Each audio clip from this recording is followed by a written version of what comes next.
Welcome back to another edition of the Breakdown, you guys.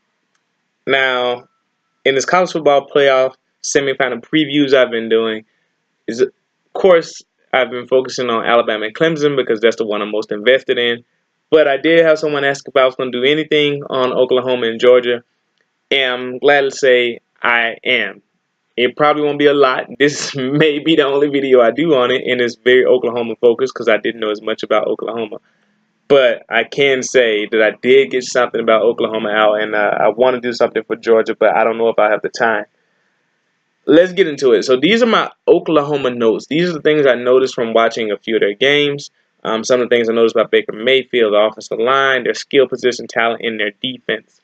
I hope you enjoy it, and hopefully it'll be quick and something that you can take a few nuggets that allow you to understand who is Oklahoma. So here we are. Starting out with Baker Mayfield. My description of him is that he is a way more accurate version of Johnny Manziel. And I know, hold on, don't kill me for saying that. I'm not saying that, necessarily his character's like Johnny Manziel per se. But he is just like an electrifying college football player.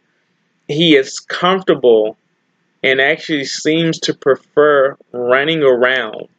He likes that kind of backyard football type play where he's running around to throw the ball. He's like, all right, I'm sitting in the pocket. I'm going to dodge a sack, run to the right, juke back left, and then throw the ball to the left sideline for a first down completion. He's frantic like that, and it seems like he thrives on making plays in that manner, like a Johnny Manziel type guy. But the thing is, he seems to he knows where he wants to go. He seems to be a more proficient passer than Johnny Manziel.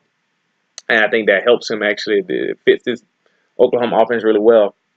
But yeah, he really is comfortable running around and running to pass. He's not really running to necessarily scramble, but he will. But he's running around to see, okay, I got receivers coming this way. I got one who may break up the field. And all right, I'm going to take that shot. He has no problem being a gunslinger. So, like, if he's running to the right and he sees his receiver getting behind the zone coverage on a corner route, he's like, all right, I'm going to throw it. And he doesn't waste time. He goes ahead and throws it. That's the thing. He's decisive when he throws, and that makes his gunslinging more efficient. Because if you're a hesitant gunslinger, then you're probably going to throw interceptions. But he isn't overly reckless, like I said. He doesn't just, like, throw the ball anywhere. But there was one play I saw in that, was it the TCU game or was it the Oklahoma State game?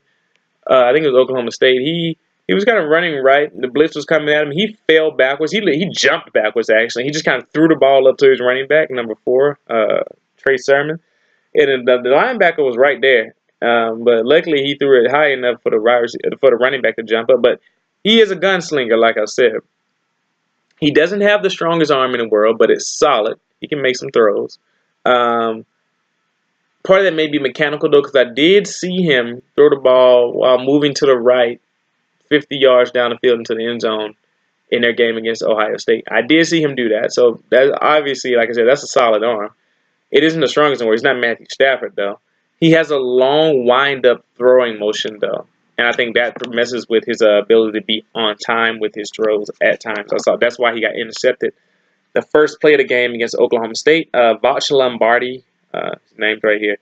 He's a YouTuber, although I don't know if that content's up anymore. He got I think they may have struck him for that, but I think that content may be up. You can go watch his latest video on Baker Mayfield. He really breaks down why that first throw to Oklahoma State was late. He'll sometimes throw the ball without his body being set.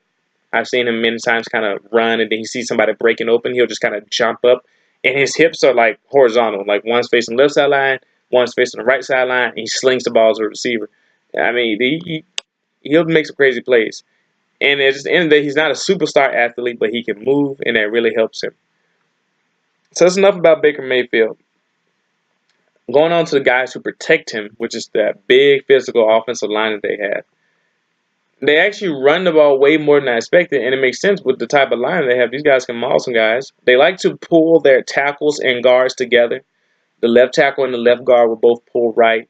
the right guard and the right tackle will both pull left. Sometimes they'll have the H-back or the tight end pull with the closest guard. So if they have the tight end or the H-back on the right side of the line of scrimmage, they'll have the right guard pull to the left along with the tight end to seal off any linebackers. They like to do stuff like that, and they run the ball way more than I thought. They're really good in pass protection too, for the most part. Now I don't know how much of this offensive line looking good is because of the competition that they play. I didn't see a lot of outstanding fronts that they went against. And honestly, I wanted to watch some of that Iowa State game, but I haven't got a chance to. I think I maybe will. Maybe that can help me see a little bit more. But they do look good for the most part. The offensive line does.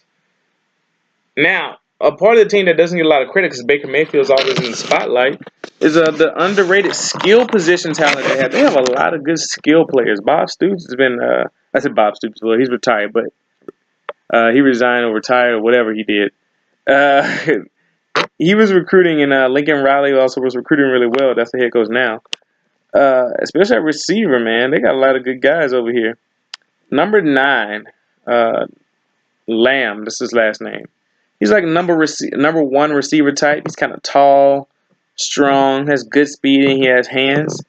He's a really good receiver on that left outside spot. And then you got number 2, Bidet. He's really, really quick, and he has some speed on him. But he's not even one of the ones that are he's a senior, though. He plays a lot, but he's not even one of the ones that really caught my attention. The other ones who caught my attention were wide receiver number 3, Markel Jones. He runs really good routes. His post and corner routes are really good. He makes it look like if he's running the post, it looks like he's running a corner at first. And if he's running the corner, it looks like he's running a post at first. So he gets himself open on some nice routes that he runs. He's gotten some guys turned around, kind of a la Calvin Ridley. And then number 5, who they nickname, his name is Marquise Brown, but his nickname is Hollywood because he's from Hollywood, Florida. He is fast. Oh, man. This guy can, like, run. There's been plays on screen pages or, like, where he catches a slant and guys can't catch up to him. It's just not fair how fast he is. He's a good runner. Georgia better watch out. They don't need to let this guy get in the open field. But that's enough about the receivers. Like I said, these guys, they're underrated skill position talent. They can really move. Their running backs, man. 2 running backs in particular caught my attention more than any of the others. Number 24, Rodney Anderson. He has really good lateral quickness, acceleration, and toughness while he's running. Like he can move kind of side to side and get his hips going really well. A lot of running backs don't have that, and he shows it a lot. He's their best running back, but then they have a true freshman, Trey Sermon, number 4. He's a big physical back. Kind of reminds me of, the Southeastern Conference type running backs, Leonard Fournette types. He's 6 feet, 222 pounds, and he can move. He's fast, and he's strong, and he's a tough runner. So that's a nice little combination of running backs they got there. One thing I also like to mention about Baker Mayfield and the Oklahoma offense that they really value their tight ends. They really like throwing to their tight ends. Specifically, number 81, Mark Andrews. You probably heard him mention. He's a mismatch, 6'5". He can move a little bit, can run some routes. Mark Andrews is a really good tight end. Baker Mayfield likes to go to him when he can, especially on curl routes. Basically, Mark Andrews is Baker Mayfield's security blanket. And then you got Dimitri Flowers, number 36, the tight end. He's playing more like an H-back spot, kind of gets flexed out. They both get flexed out, like wide receivers, basically. But Flowers has a speed, definitely an athletic tight end. Definitely not the guy they'll probably bring in and do a lot of blocking, but he can. And he can definitely catch the football and run. He's a good mover.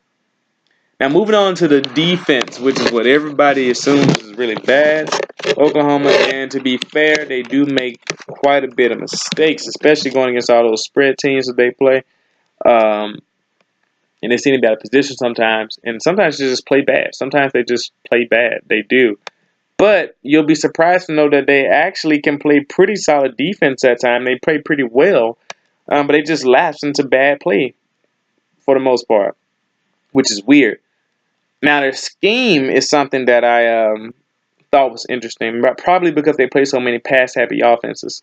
But the Oklahoma defense likes to rush 3 people or maybe 4, sometimes 4, I think, for the most part, and then play zone coverage behind it. Sometimes they'll send about 5 people or more and then play man coverage, or sometimes they'll just play straight up cover 2 man, which is when you have 2 safeties over the top and all your cornerbacks playing man coverage. But for the most part, they rush 3 or 4 and they play zone coverage. And so if your quarterback's patient and can wait for your receivers to settle in the zone in his own time, then you can hit the guys. But they play their zones pretty well. You know, the Stoops brothers, defensive coordinator, he has them playing their job pretty well. But they do play a lot of zone coverage. Their only pass rush threat, and I say it seriously, I'm serious, the rest of the defensive line does not pass rush well. Their only pass rush threat is defensive end / outside linebacker number 31. His name's Ogbanaya Okoronkwo. I think I'm saying his name right. Oklahoma fans, you can correct me if you want. He's their only pass rushing threat, and he's a good one too. He has 8.5 sacks, 17 tackles for a loss, I believe. He's a good pass rusher. He has speed, and he's a strong guy. But the other 3, they just kind of mush around at the line of scrimmage, and they don't get a lot of movement. That's the thing about the defensive line. That can get them into trouble. They're going to get a team that likes to run the ball. That could be something interesting. But the defensive line doesn't really move a lot. But that pass rusher, Okoronkwo, is pretty good. They have a really talented true freshman middle linebacker. His name's, I think his last name is Murray. He's number 9.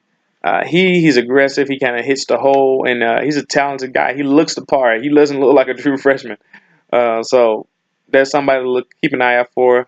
Probably their best linebacker, even though he's a true freshman. And their defensive backs, their cornerbacks and safeties, like I said, they play that zone coverage, so they play it pretty solidly. They have a senior back there, Jordan Thomas, number 7. They have a sophomore who's their best cover corner, Parnell Motley. Although I've seen him have a little issue with laps in coverage sometimes this year, but he is a good cover corner. And then true freshman Trey Norwood. Those are the corners that you'll be most likely to know, the ones who play the most. They're average to solid, in my opinion, based on what I've seen so far.